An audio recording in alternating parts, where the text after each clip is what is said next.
To start sketching a component, which will later be added to our assembly, we create a new model. For this we have to go on the tab Model and select the model template and provide a convenient name.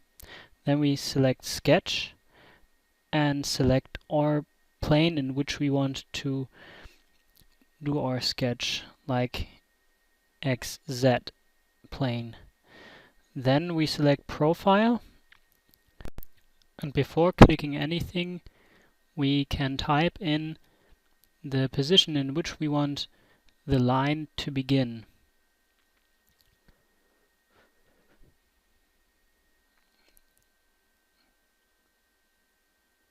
After having pressed enter, we can also define the length and press enter to confirm, and the angle, and also press enter to confirm.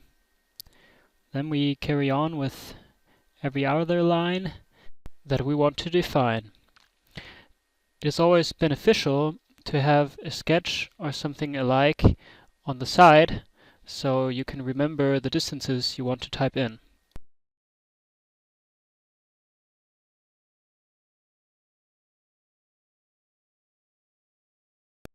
Now we will want to mirror this curve. For this we select the mirror curve function. Then we select the curve we want to mirror and the center line, which in our case is the z-axis. We see that the curve was duplicated at the opposite side and that both curves are connected through the vertical axis. The next thing we want to do is to extrude our sketch. For this we select our sketch and click Extrude. And then we can define the length of our extruded object. We're done with this part now, so we can save it.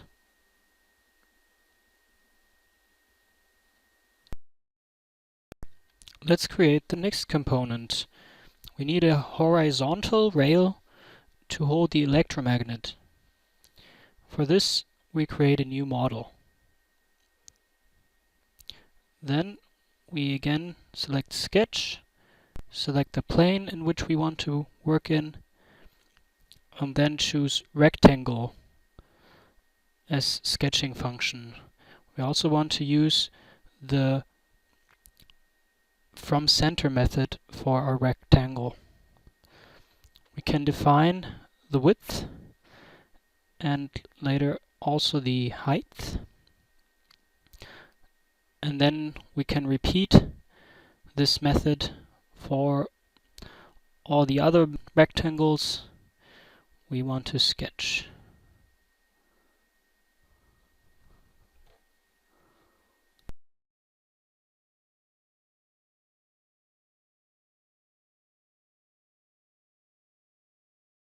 For all the other rectangles, we also want to use the same origin. So we pick the existing point as origin.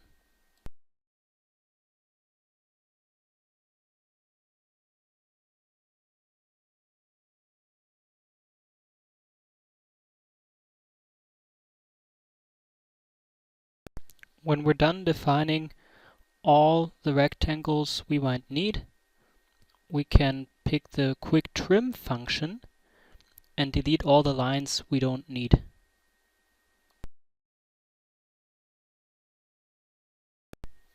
If one has deleted too many lines, he can reverse that through pressing Ctrl Z.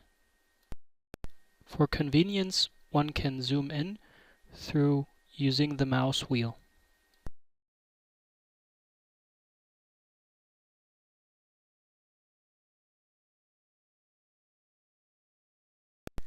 When we're done with our sketch, we can press the Finish Sketch button.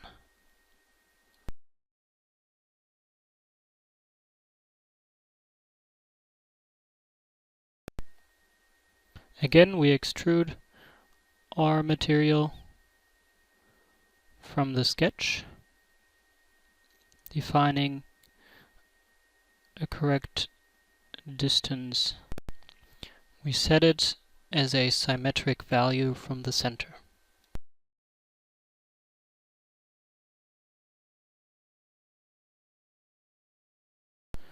After saving this part, we create our last part, which will be a mounting system for tools with which we will pick some boxes we want to use. This part is fast forward because it is easy enough that you can get the hint of it. Now this is going to be tricky. We save our sketch and make another sketch on the same plane. We do this because we want to create a raw material from which we will remove a certain part. So first we take our second sketch and extrude that to a block. For this we choose an ending distance of 100 millimeters.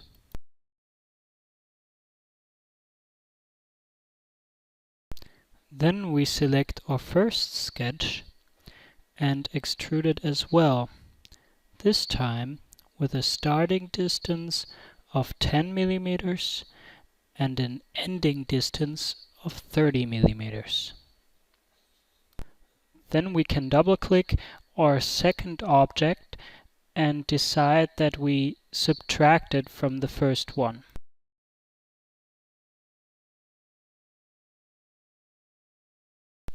Now this part is also ready to get saved.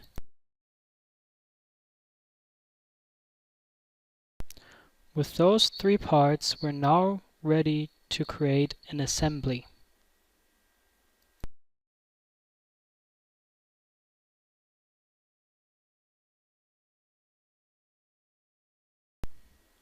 We add our first component, and then we can leave it defined as a fixed constraint.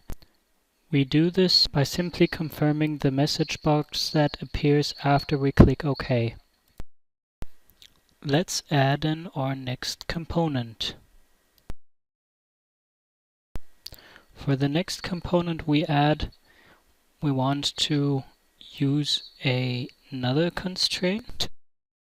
This constraint is called touch align, which means that two planes that we define cannot be separated from each other. So now we select both of these planes. Now that it is aligned, we see that the second part is too big to fit into our other part. That's why we go back to our model of the second part and modify the extrude object. Now it fits into our first component.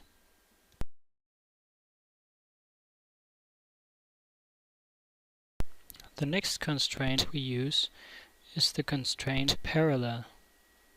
It defines the direction of two objects as parallel to each other. In our case, those two areas. The difference between a touch align and a parallel constraint is that with a touch align, it has to be really aligned in the same plane. With a parallel constraint, you only say that it is in the same direction. That is why we can now move the second part not in the Y direction, but in the X direction. The position in the X-axis has to be fixed through a touch align constraint. We do this by clicking Assembly Constraints then touch Align and selecting both of the planes that we would like to align with each other. If we now move our component, we cannot move it in the X direction. Now we want to add in and align our mounting part.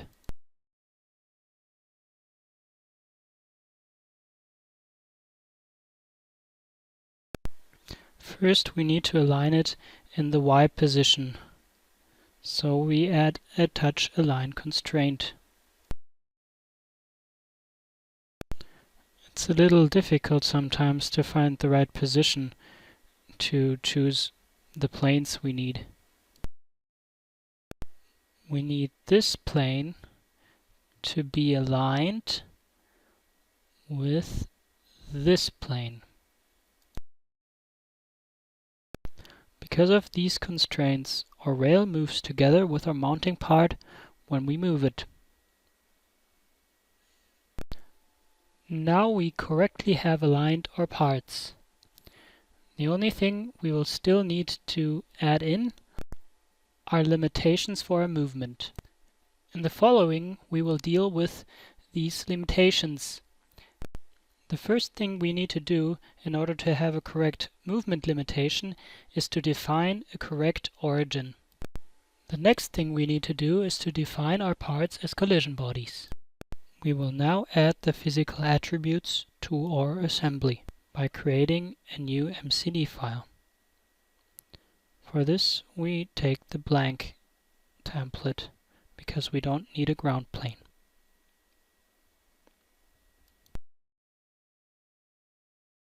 First, we add in our 2-axis component assembly. In our part navigator, we can see that all constraints were copied together with our parts into our MCD file. Now we fast forward as we define all components as rigid bodies and collision bodies. We always define the carrier rims on both sides as base. The first axis, axis 1, is our rail, which moves our tool in Y direction, and our mounting component, the axis 2, is the part which moves our tool in X direction.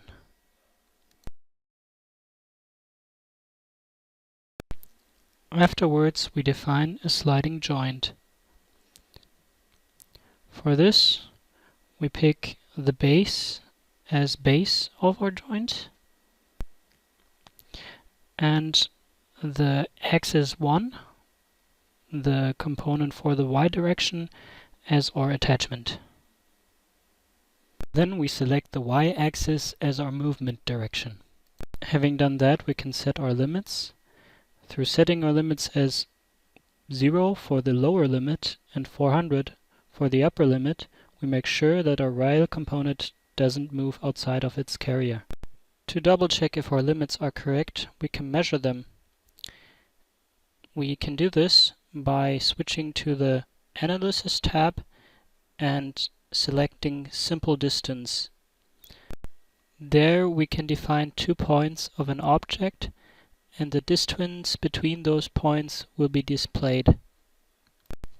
In our case, we forgot that our rail component has an own width, which will be out of the carrier position if we move the component 400 millimeters to its limit.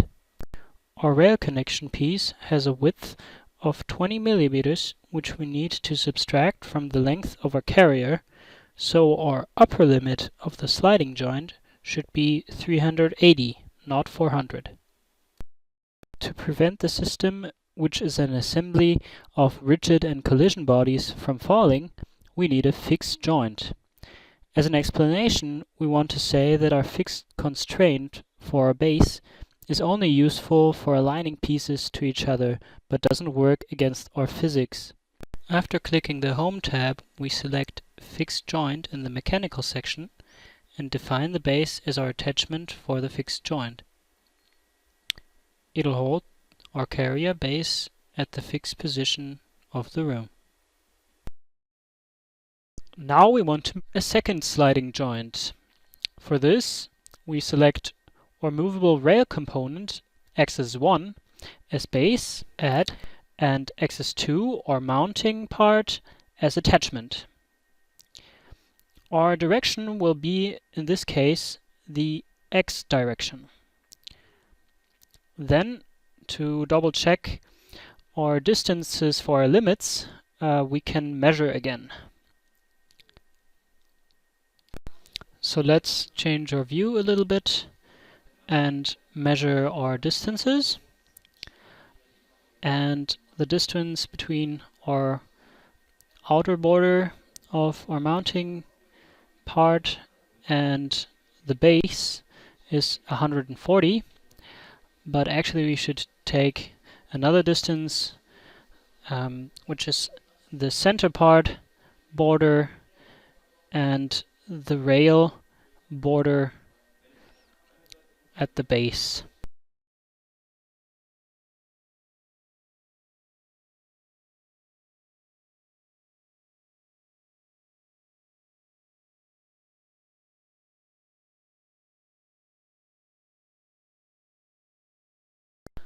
When we start the simulation, our pieces go crazy because they are colliding so much, so we need to adapt our collision properties a little. So the first thing we do is to adapt our collision shape and tune down the convex factor for our different components, if needed.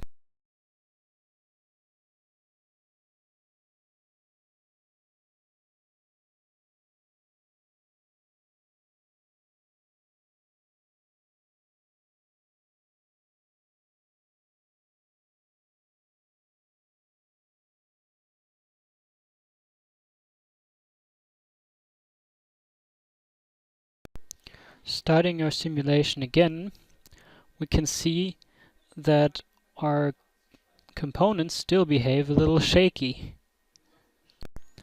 even before we move them by hand. In fact, we can't move them properly.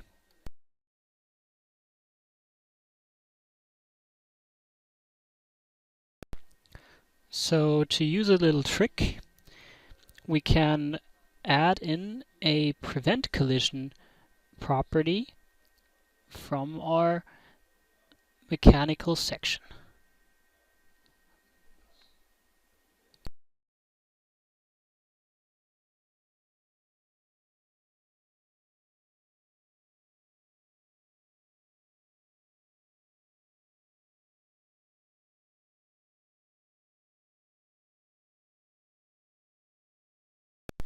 So when we now start the simulation, we have a pretty good behavior, but we see that it moves very easily because there is no friction.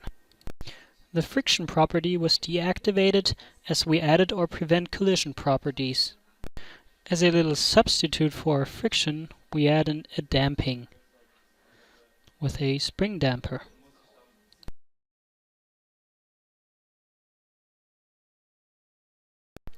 We select our joint and leave the parameters as they are as default, and repeat that with our other parts.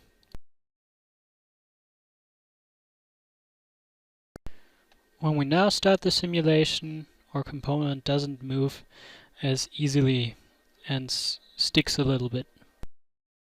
Since we now will add position controls, which will hold our mounting part in place, we won't need those spring dampers anymore. We find the position controls in the electrical section. To implement a position control, we need to select a joint and then check the parameters and apply with OK.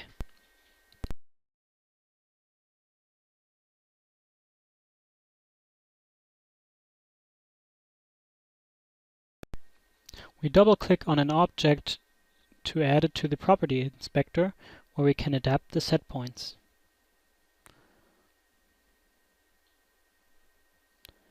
With position controls, the components wouldn't move without out of force anyway, so the damping, which we added, wouldn't be necessary in this case.